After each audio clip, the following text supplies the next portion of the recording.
All right, so this is the next game in the Hamill Chess Boss series, with the white pieces again, and 23 moves this time, and using an opening system called the King's Indian attack. So a system opening for white that you can play for black as well. It's obviously just when you're white, you've got the advantage of the extra move. So let's have a look at how this one went. And the opponent's around the 1100 mark on this one, by the way, I should say. So I've opened knight f3. You'll know by now knight f3 or d4 are generally my favorites. d5 is absolutely fine. g3 tells us it's going to be the King's Indian attack. And d4 is an odd way of dealing with it. I can understand why, but it's just a weird move. It's just a bit of a waste of time. The computer wants to play c5. There's other moves that you can play. You could just knight f6, e6, all sorts. The d4 is a bit odd. It's not a blunder as such. It doesn't lose any material, but it's just odd. And so d3 is fine. The computer quite liked c3, which I think the reason I didn't play c3 was because if black then plays d3 after pawn takes pawn, although I'm a pawn ahead, everything looked a bit stuffed up, congested. So d3, the usual King's Indian attack pattern, and c5 is the best move there for black. That's much better. Bishop g2, which is, and one of the reasons we don't like this pawn moving forward is that this bishop now has potential to be an absolute monster across these white squares later in the game.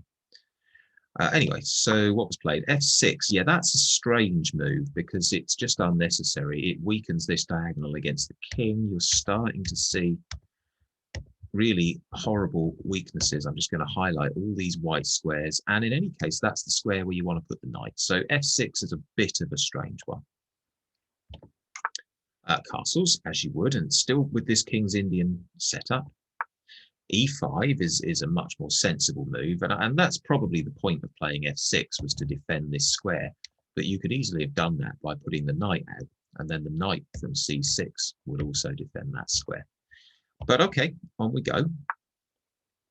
And e4 the computer just doesn't like, and that's really strange. So the computer says that's a mistake from me, and yet it seems like such a natural move, but the computer just thinks e3, just a little less adventurous, is probably better. And there's various ways the game goes on. Probably black's just going to develop, but yeah, strange. It's just curious that the computer doesn't like e4. But anyway, on we go. And at h5, so this particular opponent seems to want to try to, to win the game with just pawn moves. And all the other pieces are still at home. I can understand that one, of course, wanting to throw a pawn against my king, but you can't attack when all the rest of your pieces are still sat at home. So knight h4 is best. Remember I said there were some issues on the white squares, and now the white knight can dive into those squares. Knight e7, that defends those two squares, so that's quite a sensible move. g5 was also possible, but it would have been pretty complicated after putting the knight into g6. And f4 is really logical at this point. And obviously the rook supports that, the pawn supports that. If we can get this pawn and this pawn off of the file, then the rook's going to be heading right down towards the black king. So pretty logical stuff. Queen b6, inaccuracy rather than a mistake. Again, the computer just wants black to develop.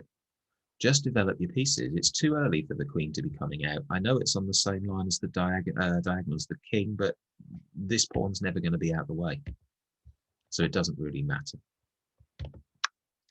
Pawn takes pawn makes sense because we want to unleash this rook, as we just said, up towards the enemy king. Fine, pawn takes pawn. And queen to f3, the computer wanted to play knight a3, and then from there it could have gone to c4 and started to hassle the enemy queen that shouldn't really be out this early. But nothing wrong with queen f3, it gets a tick. And now look at the power of the battery going down here. We've got queen and rook pointing at the enemy king. Knight d7, and that one is just a big mistake. You can see the analysis has now gone from perhaps white being a pawn or so better to 6 pawns better. And now we can just see why. So queen checks, as you would. So king to d7, black now can no longer castle, so the king's going to be stuck in the middle of the board. Knight d2 could have gone to a3, but now really I'm looking for exactly what the computer said a minute ago, which is to get to this square. I've just gone by a different route. Rook h6 is a mistake because it's now the rook's on the same line as the bishop.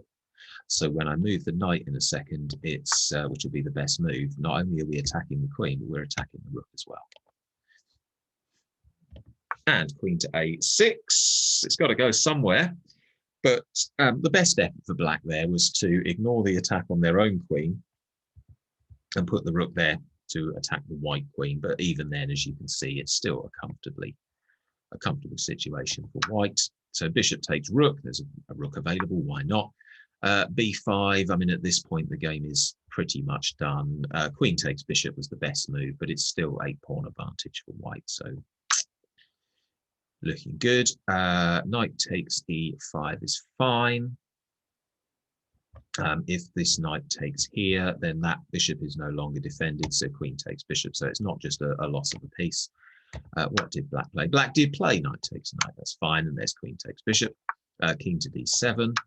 Queen takes pawn. And the black king is now so exposed that really the end has to come. Knight c6 is as good as anything. We've got a pinned piece here. So I just chose to attack it again.